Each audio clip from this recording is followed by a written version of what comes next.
Now I'm working on a couple videos at the moment. I just finished recording a video about Sky High, which will be up extremely soon. But that being said, I figured that I'd talk about a smaller, kind of more independently released film that came out earlier this year that I really loved. It's a movie that might not be for everybody, but it hit me on all of the right notes to where I love it.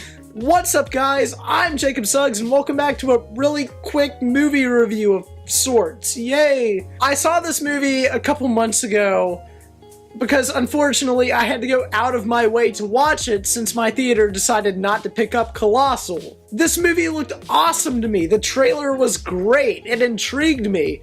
It was a really clever idea that I haven't seen before, and movies like that are just kind of up my alley anyway, so of course I want to check it out. Fact of the matter is, I eventually saw the movie, I had to go out of my way to see it, and I loved it. So Jacob, why are you telling us this now? Good question, because it just came out on Blu-ray, I just bought it, it's over there, so you can buy it too, and you can rent it and check it out. That's why. I didn't want to talk about a movie that's being independently released on limited screens throughout the United States and the world to where you might not have a chance to see it just yet. Usually when I talk about movies, I'm talking about more, mainstream films like Batman v Superman, Civil War, so on. But if I'm talking about an independent film, odds are it's not going to be on as many screens as those movies are. So I want to give you, the viewer, the chance to see the movie that I'm talking about, and now you can. It's on iTunes, and you can rent it online pretty much anywhere, or you could buy the Blu-ray, which you should.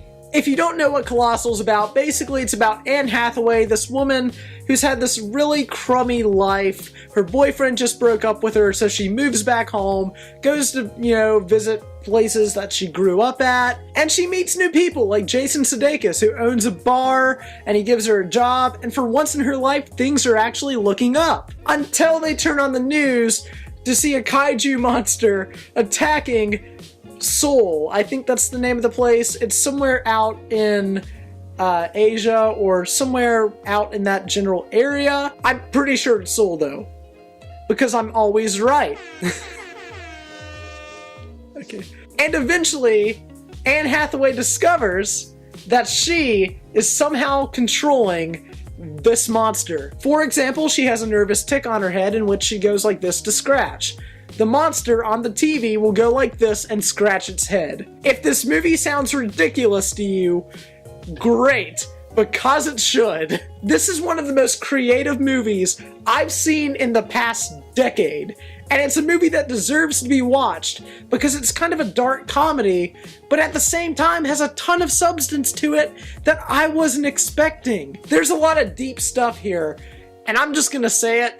This is the most underrated superhero movie of 2017. You heard me. Just like in Spider-Man, with great power comes great responsibility, it's perfectly demonstrated in this movie. This woman that's had a crappy life and is really irresponsible has to learn to become responsible not only as a person, but as a person that can control a giant monster. That's not normal, but it's something that can help her learn a lesson in a way she wasn't expecting. There's a lot of moments in this movie that I thought were great because it demonstrates that in a really effective way. For example, she's messing around dancing at the start of the film whenever she finds out that she has these powers. So in result, like the monster's dancing in Seoul, everybody's just kind of really confused and doesn't know what's going on, but Anne Hathaway falls down, which results in the monster falling down, killing a select amount of people.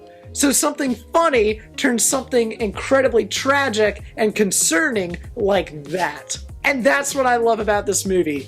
This movie is funny when it needs to be, but it addresses the seriousness of the subject matter whenever it has to. And it does so in a really effective way. It addresses something that's completely insane in a really sane way. I just wasn't expecting this movie to do that. The trailer made me think it was more of a comedy, and what I got was more of almost a comedic drama with a dark undertone, but mainly a superhero movie. That's really what it is. Go watch this movie. I feel like I can't talk about what I'm about to talk about without going into spoilers. So if you don't care, you have 10 seconds. If you do care, you have 10 seconds before I start talking about spoilers. So that being said, go watch this movie. It's really great. 9.5 out of 10. Alright, so let's talk about the coolest thing about this movie to me. The supervillain.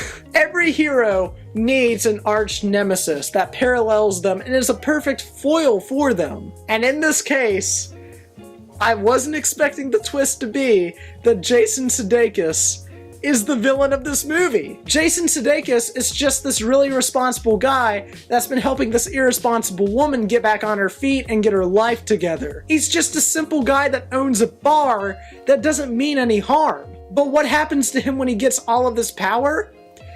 He gets corrupted. The complete opposite of what Anne Hathaway is trying to accomplish. The first time I saw it, I'm so glad that I did not see the alternate poster that they revealed on Twitter for this movie, because it shows the monster, and then it shows the robot next to Jason Sudeikis. What? I have no logical explanation as to why they would show that on the poster, but the fact that they did kind of ticks me off, because that was a really cool surprise, because I didn't know that going into the movie. And to see that Jason Sudeikis is basically Anne Hathaway reversed was really cool too. I love how Anne Hathaway is an irresponsible woman trying to become responsible. Jason Sudeikis is a responsible man slowly turning into an irresponsible man. Because with great power comes great responsibility. How are you going to handle that power? It's up to you. The character stuff in this movie is really what drives this movie. It's what makes it both entertaining and dramatic. And this movie, at the end of the day, is a dark comedy with elements of a drama. Probably more so of the drama than the comedy, but the comedy is effective nonetheless. It's a really quirky, insane idea, and I love movies like that just take this idea, they go with it, they don't look back, and they make a movie out of it. Those movies I live for. I love seeing these small independent films turn into something much bigger, and this movie's no exception. I really love this movie. I really love the twist to this film. I love the characters in this movie. The music's actually really good too. That's something that I usually don't talk about.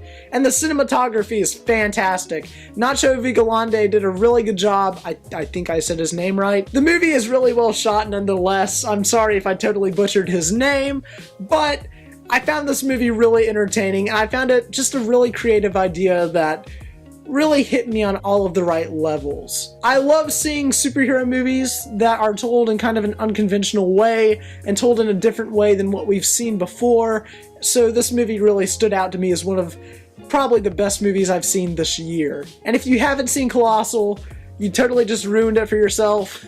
But you should still go check it out anyway because it's fantastic. So what did you think of Colossal? Did you love it? Did you hate it? Let me know what you thought about it down in the comments below. I'm really actually interested. And as always, I'm FrameByFrame. Remember the name. Please like, comment, and subscribe, and I'll see you guys in the next video. Bye, guys.